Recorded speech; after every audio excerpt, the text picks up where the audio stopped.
र द्विदलीय बिरुवा कसरी चिन्ने त हामीले के को आधारमा चिन्छौँ एउटा चिन्छौँ रूपको आधारमा अर्को चिन्छौँ लेखको आधारमा तेस्रो चिन्छौँ के को आधारमा बिउको आधारमा तेस्रो के को आधारमा चिन्छौँ बिउको आधारमा हैन त एकदलीय बिरुवाको रूप कस्तो हुन्छ टप रूप हुन्छ एकदलीय बिरुवाको रूप कस्तो हुन्छ फाइब्रस रूप नो फाइब्रस रूप एकदलीय बिरुवाको टप रूप हुन्छ द्विदलीय बिरुवाको रूप कस्तो हुन्छ टप रूप हुन्छ अनि पात एकदलीय बिरुवाको पात कस्तो हुन्छ लामो हुन्छ एकदलीय बिरुवाको पात लामो हुन्छ त्यसपछि कस्तो हुन्छ प्यारलल भेनेसन हुन्छ तर द्विदलीय बिरुवाको पात कस्तो हुन्छ सानो हुन्छ फराकिलो हुन्छ तर डिफ्रेन्ट भेनेसन हुन्छ हैन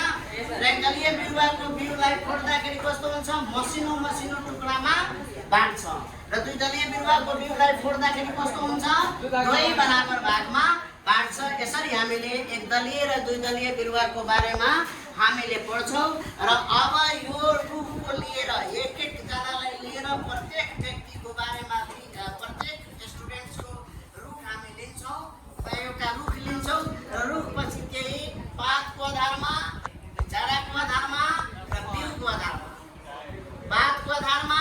जराको आधारमा र बिउको आधारमा हामीले के गर्छौँ त यसलाई चिन्ने गर्दछौँ अब कसरी चिन्ने हामीले त्यसपछि हामी बोर्डमा बताउँछौँ र तिमीहरूलाई चिन्न लगाउँछौँ होइन त तिम्रो पनि फोटो उठाउनु पर्यो नि तिम्रो पनि फोटो है ल ल तिम्रो पनि एउटा यतातिर हेर्न एउटा राख्नु बिचमा यो राख पक्ड सिधै ल तिम्रो होइन मेन मान्छे के अरे क्यामेराम्यानको हुनु पऱ्यो नि ल होइन त्यसरी हामीले के पढ्छौँ एकदलीय द्विदलीय बिरुवाको बारेमा हामीले पढ्नु पर्ने हुन्छ र पढिराखेको हुन्छौँ ल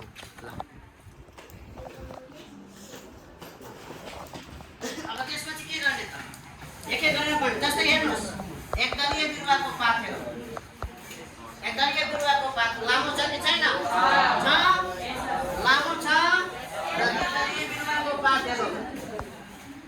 द्विदलीय बिरुवाको पात कस्तो छ सानो छ र फराकिलो छ कि छैन अब एकदलीय बिरुवाको पातलाई चिन्दाखेरि हेर्नु प्यारलल भेनेसन भनेको मतलब हेर्नुहोस् यसरी चिनिन्छ प्यारलल भेनेसन जुन बिरुवाको पात हो यसरी चिन्यो भनेपछि के भन्ने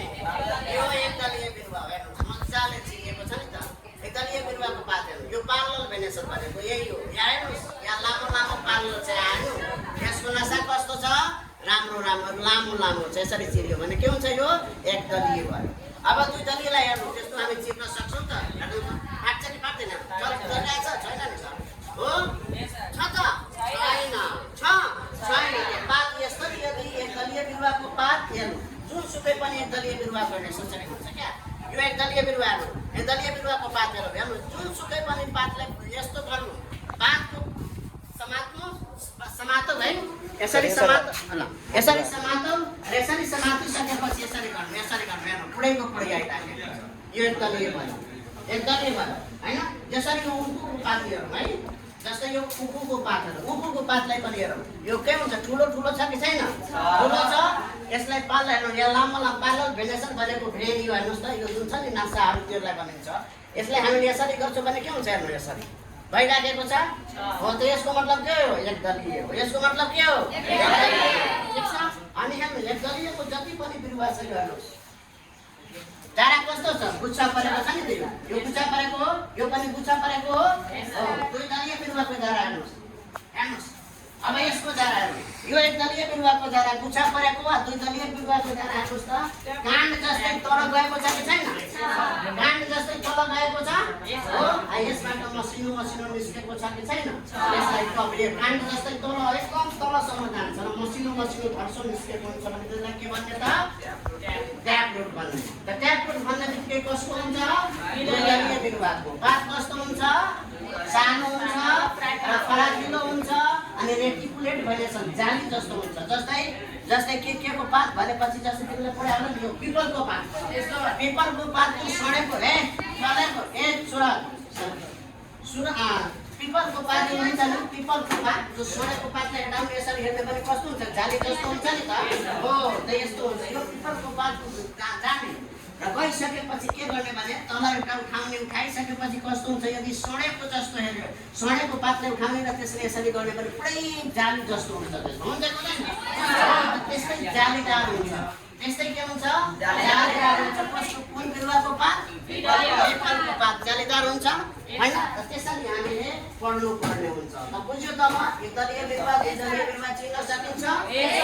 कसैले बिउ ल्याएको छ कि छैन? बिउ ल्याएको छ? धान, गेहूँ, कमक हेर्नु, यो धान छ, यो फलेको धान छ है। फेरि मासी गएको पिडाइरहेको हेर्नु, यो धान छ नि, यो धानलाई जब हामी फुटाल्छौँ भने के हो यो? के हो यो? मुङ हेर्नु, मुङ यो के छ? मुङहरू छ नि। अब मुङको बिरुवालाई हेर्नुहोस् यतातिर, मासु नगर। अब हेर्नु, यो मुङ जति पनि दलहनहरू छ नि, जति पनि दलहन छ, मुङ,